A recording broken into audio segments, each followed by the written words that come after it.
Today is October 25th, 1992. We're in Missouri, Fillmore, Missouri, Holt County. Out there is the gravel road U, which brings us in to the DeBolt property that's been in the family for over 100 years.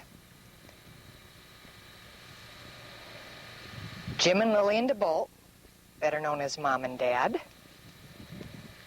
brother Jim, James Henry V, and Carol DeBolt Dalich, down at the property in Missouri with two horses, Bonnie, the quarter-horse mare, age 23, and Impulse, the Arabian gelding, who must be 17 or 18 by now.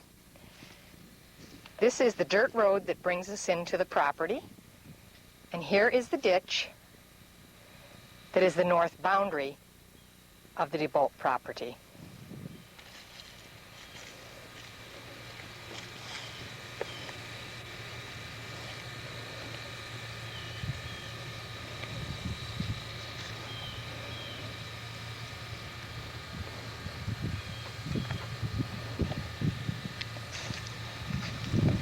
Looking south at the Dalich rig.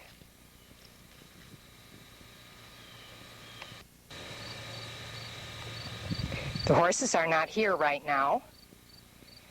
They're over at Corky and Alma Wright's, the neighbors who live down the road a mile or two, happily grazing in the pasture. Conservation has bought up most of the property around here, and so they have some equipment here and there and are doing some work apparently.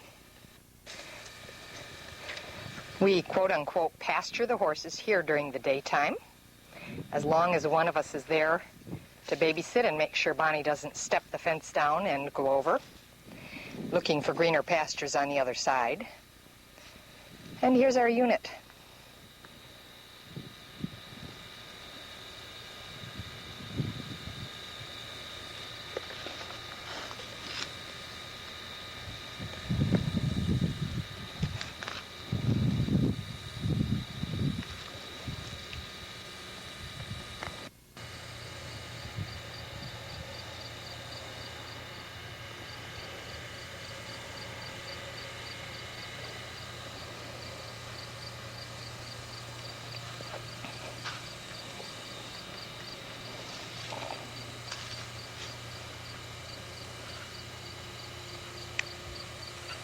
Signs of conservation. Now we'll go into the campsite and just have a look at what the DeBolts are doing with all of these seeds and plants that James Sr. collects throughout the year.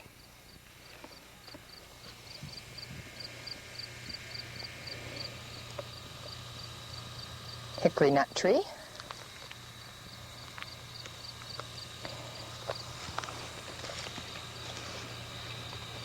The pathway in.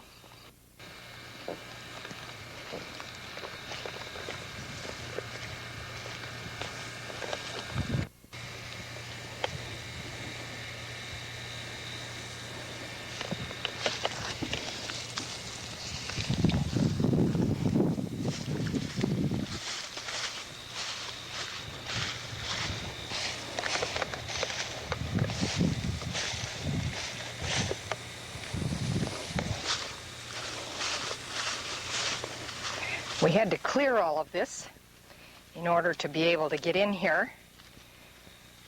Every time Dad comes, he says, no matter what he did the last time to have it nice and clear and handy, it didn't seem to stay that way.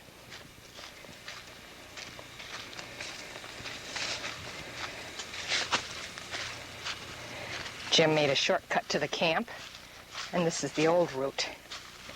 And these are the trees that Bonnie and Impulse get tied at during the day when they're here, not in the mini pasture with a babysitter. We'll be going over to get them later on this morning. Right now it's planting time at the DeBolt plantation. And Mom heard Carol talking in the woods, and she thought she was going nuts. And what did she have? Who was she talking to anyway? Well, as you can well imagine, here's Mom, and guess what she's doing? Mom, the pyromaniac. Would you like to tell your story, Mom? Well, you see, it was like this. There was this old hollow, what I thought was a hollow tree. Hold on a minute. Up here that I thought was hollow. It had a couple of woodpecker holes in it. And Jim and I decided it would be a neat thing to build a fire at the base of it. So while he's gone, I snuck it in. Blame it on me, he says. No, I said, while you were gone, I snuck it in. Sneaked. Yeah, I sneaked it in. So I'm putting logs, throwing logs as close to it as I can, so the tree will burn, and then the flames will be shooting out of the top when Jim comes back. So I'm sitting here, and all of a sudden I hear creak, creak, and down it comes right toward me. And I sat there, watching the thing come, and just sat. It was what, probably 5 or 6 feet from you when it fell, in Right. all seriousness. Yes, it was. It was pretty close. It was so close that I got the goosebumps up and down my spine, and it took me about 2 hours to recuperate. At least that. Now let's see where the stump is here. Oh, it's over. There's the stump. Yeah. And the tree that fell is completely burned now. is completely gone and burned. Am I looking at the stump or not? It's Yeah, okay. see where that I got it. goes back? Yeah, right back there. See, it's right jagged. Is that part of the tree at all, or is that something you threw on since? This is what we've thrown out since. Yeah, so the old dead tree is completely gone, but it fell But there And was it part came- of the... to about here, No, it came to right about here. right about there, and you were sitting, And I was sitting right about no kidding, folks, it really happened, with a spool in front of me. And it was pretty darn close to the spool. and her feet up Yeah, and my feet up on the spool. on a lawn chair yet. Yes. Now, let's see what's going on over here. There's Junior, and look at that 5 o'clock shadow, folks. Yeah. These guys have been roughing it, I'm going to tell you. We've really been roughing it. That's what you do when you go into the woods. That's right. Now, you guys got anything to tell about your seeds and your plantations? And Why, sure. This is a campsite. As you can see, it's really 3 campsites. We have a campfire there, campfire there. wait, let's look. Let's get a close-up on these campfires. Yeah, I see it. Notice the cook stove there, the grills where we cook steak. Oh, yeah, we had steak last night, ladies and gentlemen. Marvelous steak. Delmonico. Delmonico, Jim says. Best, we're roughing it, you know. Look at this campsite. We just got rubbish, things all around. And you gotta Now get over this. here. Over here. Oh, yeah. Now let Jim tell his story. We got As I dill look- here, so I put in a D for dill. And then we got peach here, so I put a P there for peach. Then we got plum over here, and I put PL for plum. I ran out of peas, so I couldn't put in any pumpkin seeds. Oh, dear. And right here, we got some kind of a, what is it? A little evergreen. Yeah. Evergreen tree. What's this?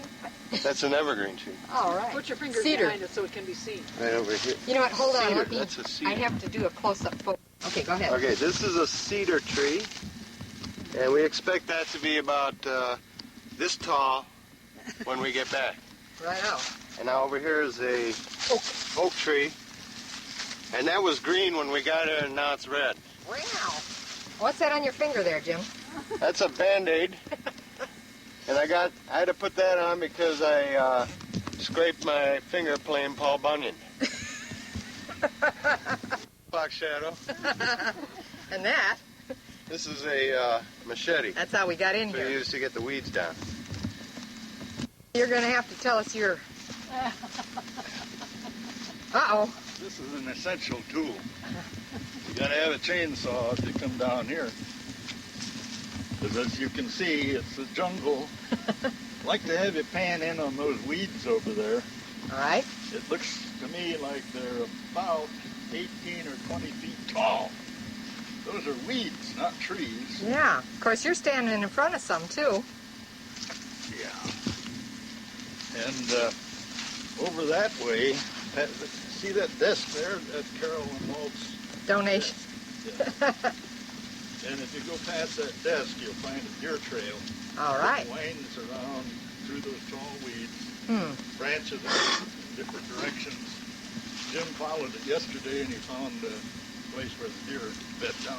Fantastic. Yeah. And what's this here? Are these drums? Oh, those, that's John Dawson. John Dawson's Donate. contribution to the campsite. We intend to use them when we have a picnic. You see, we can turn the open side up, and we can cook a lot of food in there Aha. and feed a lot of people. Soup, maybe. Yeah. We're going to use a felt tip pen and put a sign on there, danger, 400,000 volts. And that's, of course, just a fake. There's no electricity within a mile. Let's keep the ornery varmints out. Yeah, maybe it'd keep the snakes out of it, too. Yeah. So we'll do that before we leave. Take a shot at this. Okay. That's a tree that used to stand 50 feet tall. Oh my. 50. Yeah, but there's only about 30 feet of it left. We've been pecking away at it with a chainsaw every time we come down here. And here's our wood that we sawed up yesterday. We always keep a supply on hand so that we can have a campfire when we come back the next time. You bet. Freshly sawed. Yeah. And here's the local garbage. And right over here is our great big sycamore that we have next to our campsite. And it's nothing but the stump left since the lumbermen were in here. This right here? This right here. And actually we have a picture of that in the last VCR tape. Oh, yeah. Now this is 1992, and Yeah. we were last here, well, the date's on the tape. I guess it was 89, maybe 90, but probably 89. Uh-huh. And Jim tried it, and it's hollow. So I decided to build a fire on top of it too. And then over there, where Mom almost got smashed, So to speak. you couldn't even get through here before. Aha. This was all, this big giant limb of that sycamore tree was all the way across, and this was all brush, About 6 or 8 big limbs from the sycamore, really. and you couldn't even see past this point here. And we cleared all that yesterday. Fantastic. And also, Jim, Dad cleaned that out there. The same thing. You couldn't get through there, you know. Right. That's a trail out. Uh-huh. So we have fire exits too. Yeah. Take a shot up that dead tree there. Oh, all right. That's the next thing that's going to fall. That's the one I'm going to work on today. Grandma Pyro is gonna. We'll come back later, folks, Now and she'll be putting her chair back about yeah. 50 yards this time. In all seriousness, she really almost met her maker yesterday. It wasn't funny at the time. I come back to the campsite with goosebumps going up and Oh. down my arms. She was all a dither. All a dither. And Look for at me, this that's gorgeous a tree. first. I usually don't get excited, but That's all that's left of this one. This one might die next year for you, Grandma. yeah, right. Yes, that's the next one because it's not quite dead. I now. think the woodpeckers are going to miss that tree because it was full of woodpecker holes. Oh, is that right? Too. Huh.